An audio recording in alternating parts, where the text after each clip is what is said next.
મિત્રો આજે તારીખ 31 ડિસેમ્બર 2025 અને આજે પાન કાર્ડને આધાર કાર્ડ સાથે લિંક કરવાની છેલ્લી તારીખ છે.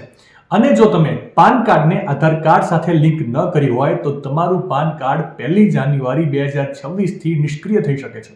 અને તમારી સાથે આવું ન થાય એના માટે આજે હું તમને 5 સરળ સ્ટેપ જણાવીશ જેનાથી તમે ઘરે બેઠા બેઠા તમારું આધાર કાર્ડ અને પાન કાર્ડ લિંક કરી શકો છો. સૌથી પહેલા ગૂગલ પર www.incometax.gov.in ની વેબસાઇટની મુલાકાત લો. ત્યારબાદ ક્વિક લિંક્સ પર જાઓ અને લિંક આધાર પર ક્લિક કરો. નવી વિન્ડોમાં તમારો પાન, આધાર અને મોબાઈલ નંબર દાખલ કરો. ત્યારબાદ આઈ વેલિડેટ માય આધાર ડિટેલ પર ક્લિક કરો.